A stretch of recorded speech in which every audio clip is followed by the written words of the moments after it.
मेरे बच्चे, आज का यह संदेश तुम्हारे लिए खुशियों भरा रहेगा, क्योंकि तुम्हारी प्रतीक्षा खत्म हुई। तुम्हारे कष्ट के दिन अब समाप्त हुए। विरह का समय पूरा हुआ। तुम दोनों का घनघोर मिलन होगा। तुम्हारा प्रेमी अब रुकने वाला नहीं है। उसकी इच्छा के अनुसार वह तुम्हें मिलकर रहेगा। तुम दोनों बचपन से एक दूसरे को पसंद करते हो, इस बात का पता सिर्फ तुम्हारी एक सखा को है और किसी को नहीं। अब तुम दोनों बड़े हो गए हो। तुम अपने प्रेमी के कविता से बहुत प्रभावित हो। तुम्हारे प्रेमी का कविता सिर्फ तुम्हारे लिए है। तुम उसकी कविता से बहुत प्रभावित हो। अब तुम्हारी शादी होने जा रही है किसी और से, और जिससे भी तुम्हारी शादी हो रही है, वह खुद को कविता का मालिक कह रहा है। तुम्हें यकीन नहीं हो पा रहा है उस पर, फिर भी क्या बात तो मेरा इसका कविता है। पूरा परिवार की शादी, इस शादी के लिए राजी हैं। तुम दोनों परिवार शादी के लिए सहमत हो, किंतु तुम्हारी सखी को तुम्हारे नए जीवन साथी पर शक है, और अपने इस शक को दूर करने के लिए उसने भरी सभा में उससे तुम्हारे लिए कविता के 4 पंक्तियां बोलने को कहा, परंतु वह अपनी बात को उस समय गोल मलोल करने लगा। इससे तुम्हारी सखी का शक और भी गहरा हो गया उस पर। उधर तुम्हारा प्रेमी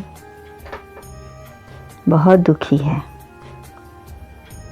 यह सोच सोचकर कविता उसकी है और शादी किसी और से हो रही है, फिर भी वो खामोश है, मन ही मन रो रहा है। और तुम्हारी सखी को इस बात का पता चल चुका है, सच्चाई का, कि जिससे तुम्हारी शादी हो रही है वह गलत है। उसने चोरी से किसी और की कविता रट कर तुम्हें सुनाता है। उसकी मंशा कुछ और है और तुम्हें उस पर यकीन होता था, किंतु मन ही मन तुम भी परेशान थी।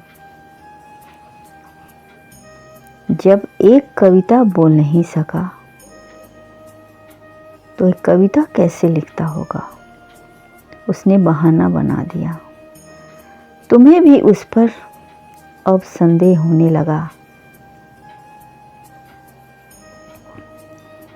अब तुम्हारी सखी और सखा ने मिलकर इस षड्यंत्र को